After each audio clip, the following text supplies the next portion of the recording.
और बढ़ते हैं अगली खबर की तरफ। अगली खबर भी उत्तर प्रदेश के श्रावस्ती जनपद से है, जहां पर उत्तर प्रदेश गौ सेवा आयोग के रमाकांत उपाध्याय पहुंचे श्रावस्ती, जहां पर उन्होंने कई स्थानों पर पहुंचकर गौशाला का किया निरीक्षण। आप सभी का सबसे तेज खबर श्रावस्ती चैनल में स्वागत है। चैनल को लाइक शेयर में सब्सक्राइब करें, साथ ही घंटी का बटन दबाना न भूलें, जिससे हर अपडेट आपको सबसे पहले मिलती रहे।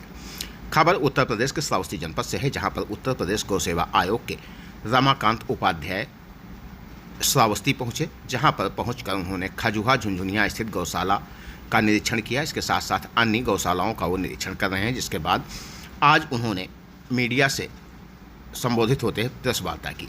इस दौरान उन्होंने गौवंश पालने के फायदे और अन्य जरूरी जानकारी दी। लोगों से अपील की कि वो गौवंशों को पालें, जिससे उन्हें कई फायदे होंगे। श्रावस्ती जनपद के जिला मुख्यालय भिनगा निरीक्षण भवन में उन्होंने प्रेस वार्ता का आयोजन किया, जिसमें जिले के तमाम पत्रकार मौजूद हैं। पत्रकारों की मौजूदगी में उन्होंने गौवंशों को पालने के फायदे बताए। कई गौवंश जो सड़क पर घूमते हैं, उन्हें उनका कैसे निस्तारण किया जाए, इसके बारे में भी जानकारी दी। लगातार वो 2 दिनों से गौशालाओं का निरीक्षण कर रहे हैं। गौशाला में जो समस्याएं आ रही हैं, उसके बारे में लगातार वो बातचीत करते हुए नजर आए। आ गया था तो गौशालाओं का हम लोग निरीक्षण करते हैं, उनमें जो कमियां हैं उनको सुधार करने की सारी निर्देश देते हैं। कल हमने खजुआ हरिहरपुर का निरीक्षण किया। वहाँ गौवंश जितने लिखे थे उतने वहाँ पर मौके पर नहीं मिले, तो उन्होंने कहा यहाँ पीछे चरने जाते हैं। मैंने कि चरने जाते हैं तो फिर आप पैसा क्यों लेते हैं सरकार से। हमने उस पर एंट्री की है, डॉक्टर और वो उस पर आज बैठक में उनके खिलाफ कार्रवाई करेंगे। तो दूसरा जो कमियां रहती हैं, जैसे कहीं पानी में चूल्हे की पुताई कराते हैं हम लोग, जिससे कैल्शियम मिल जाता है गौवंश को, शुद्ध पानी मिल जाता है। ये सब जब होता है तो गौवंश बीमार नहीं होगा। उसको हरा चारा, उसको दाना अच्छा क्वालिटी का हो।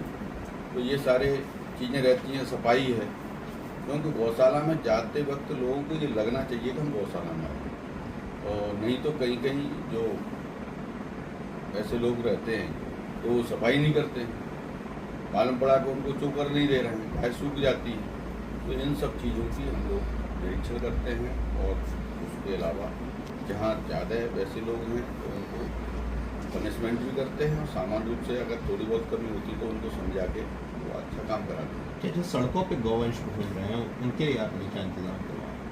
ऐसा है, सड़कों पे जो गौवंश कहीं कहीं मिलते हैं, होता क्या है कि जितनी गौशालाएँ आज से आप पहले देख रहे होंगे, ये शुरुआत हुई कम गौशालाओं से, फिर धीरे धीरे क्या है कि वो गौशालाओं में गौवंश और बढ़ जाता है। कैसे बढ़ता है कि वो लोग जो है उसको छोड़ते रहते हैं लगातार। हर साल गाय बच्चा देती है, जैसे ही नंदी हुआ या बच्चिया हुई जो काम की नहीं हुई उसको छोड़ देते हैं। तो इस पर हम लोगों ने एक काम करना शुरू किया है 2 महीने से, कि जो गौशाला में गाय आती है, गाय आएगी उसको हम 50 रुपये देते हैं। वो 50 रुपये किसान को दिया जाएगा, जन सहभागिता के अंतर्गत वो गौवंश किसान को दिया जाएगा। 50 रुपये किसान को दे देंगे, तो जिससे वो उसका पालन पोषण करेगा। साथ में क्या है कि अभी तक दूध की हम लोग बात करते थे, लेकिन अब गौमूत्र और गोबर भी बहुत उपयोगी है।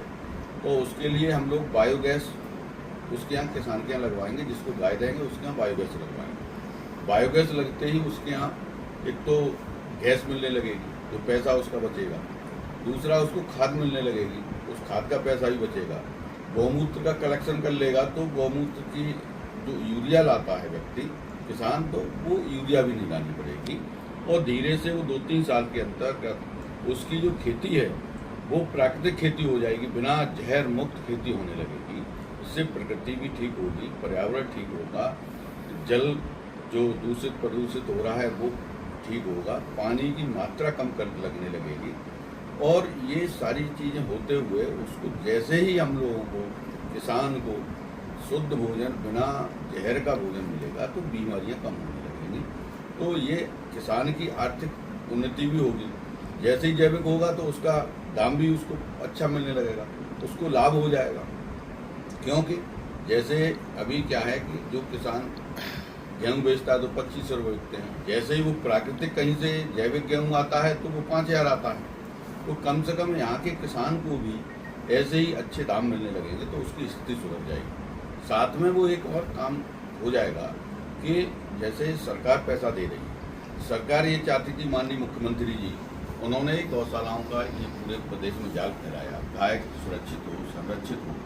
तो क्या है कि पैसा एक तरफ से जाता रहा, स्वावलंबी गौशालाएं खड़ी नहीं होगी। स्वावलंबी गौशाला खड़ी नहीं होगी, पैसा वापस नहीं जाएगा, सरकार कब तक खर्च करेगी।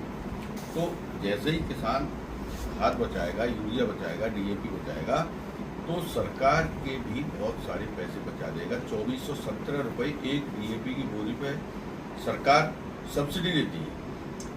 तो किसान एक बोरी बचाता है तो 2417 रुपये वो सरकार को बचा के दे देगा।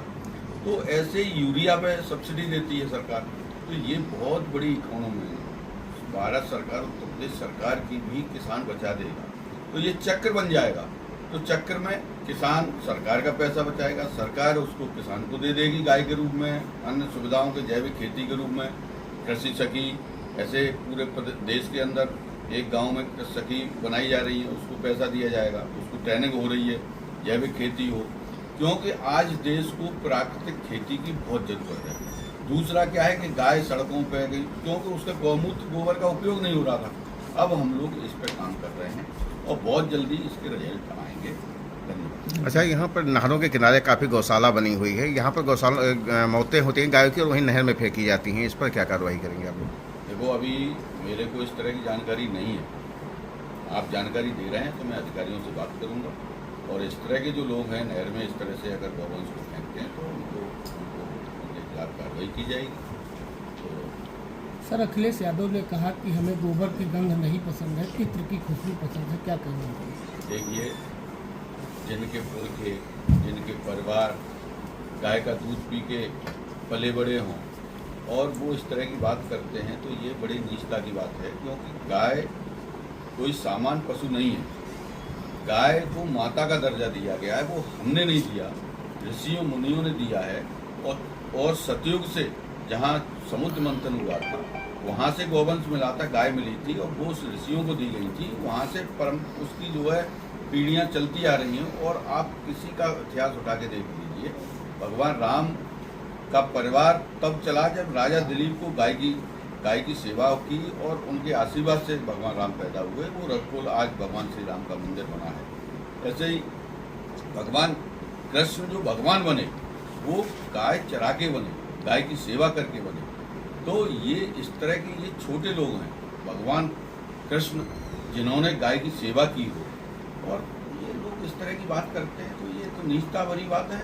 और बोलने के लिए तो आजकल वो कहते हैं कि स्वतंत्रता है, कोई भी कुछ भी कह सकता है, कह देता है। लेकिन इस तरह की बात करना बहुत नीचता की। पूरे देश नहीं, पूरे विश्व के अंदर जो गौ भक्त थे, सनातनी लोग थे, उन्होंने इस बात की बहुत भर्त्सना की है।